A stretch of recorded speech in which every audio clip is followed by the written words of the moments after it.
Chapter 21. I was sitting at my usual table when luck sashayed over. She sat down to me as if we were something she did every day. "How you doing, darling?" I looked up from my Dean Koontz paperback. I could relate to his writing on a whole other level now. "Fine, you?" "Nothing amiss?" she asked, disregarding my question completely. "Nope." I forced a smile.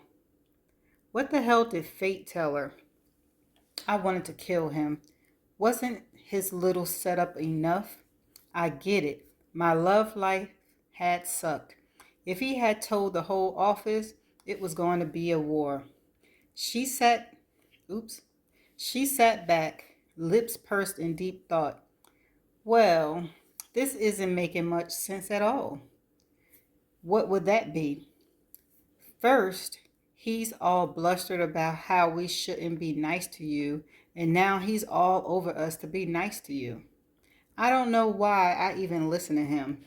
He never makes any sense. She tapped the longest red nails I ever seen on the table. "Do you always listen to him?" "Depends on my mood and how pushy he's being that day. He said it was better for you not to stay, and he was being fate, if that makes sense." "I think I know what you mean." I kept my face neutral. Him being fate and all, most of us figured he knew what he was talking about. He always does. But then today, he came in and told everyone to be nice. He's not much of a talker, so I figured I'd ask you. What changed his mind? You two getting it on or something? No. Why would you even think that? I guess the way you look at him. Then he told us to be nice? He's never wanted us to be nice to anyone before. This was nice? I looked around. She was the only one that had even approached me. My thoughts must have been obvious to her. "Well, we aren't a really warm group to begin with." "I thought Harold was in charge. Why do you listen to fate?" I can understand the confusion. Harold is technically the boss. She did air quotes when she said boss. We listen to him as long as fate doesn't tell us to do something different. "Why would you do that?" She leaned back in the chair. "I don't know exactly. Just seemed natural, I guess." I heard Elvis sing out from the cell phone she laid on the table next to her. She grinned when she looked at the number. "I've got to take this. It was nice talking to you." The entirety of my Be Nice squad now gone, I put the Dean Koontz novel in my empty desk drawer and decided to stretch my legs a bit. I walked down the hallway thinking about introducing myself to the Tooth Fairy when I read the plaque on the office next to us: "Find your match." Who else would be better at telling me why my life was a wreck, and according to fate, had been for quite some time? I should have asked him about that. How many lives of mine was he familiar with? I hadn't had a decent relationship in any of them. I tried the doorknob and found the office open. I walked up to the receptionist, who looked like a blonde Greek god and was smiling quite warmly in my direction. "Is your boss in today?" "Oh yes, he's been waiting for you, girl. He thought you'd have been by already." "Do you know who I am?" "Of course. You're the transfer. He's been watching you for a while now." "Okay then." Adonis held up a finger and lifted the phone. "She's here." He looked at me and smiled as he listened to the phone. He replaced the receiver and got up to open the inner door himself. "Go right in." I felt like a teenager when I walked in because the only word I could summon up for the scene in front of me was awesome. The place was swarming with cupids, what looked like young girls and boys in white with fluffy white feathers were literally flying around a pure pink and red room. Everywhere I looked, there were satin couches and velvet chases. It was like Valentine's Day on steroids. Camilla? A deep masculine voice called and drew my eyes to a couch situated in the back of the room. A gentleman dressed in a black silk suit lounged on the sofa. He had this blonde, wavy hair that looked so thick you itched to run your fingers through it, just to test it out. And then he smiled. He wasn't what I imagined. Even my imagination wasn't this good. Darling, I've been dying to meet you. He stood, waving me over. So glad you stopped by. He kissed both cheeks, and I couldn't believe his smell.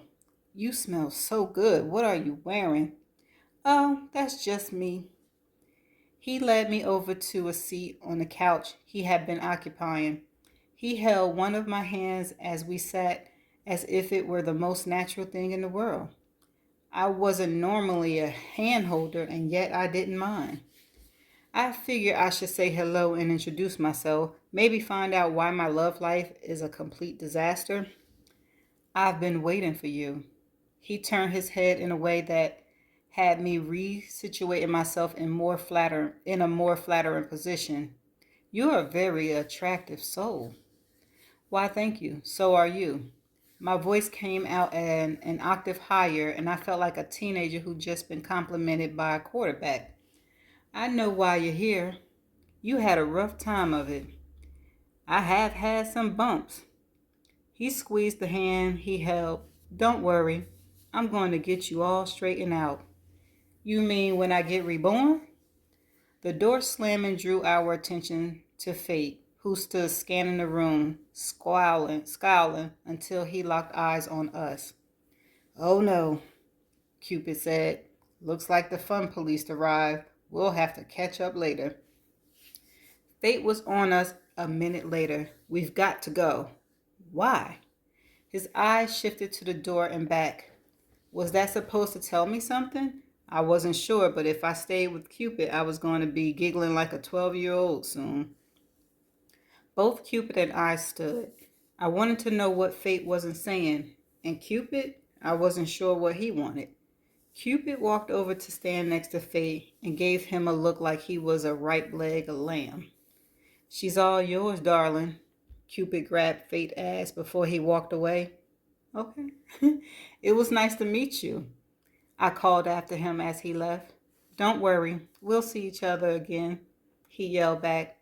I walked to the door with a scowling Fate. A slight shake of his head indicated he didn't want to talk there, and I held my peace until we got outside. Why are you scowling? Did he touch you?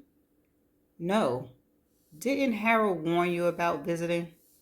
Everyone else seems to know each other. We also know what everybody's capabilities are.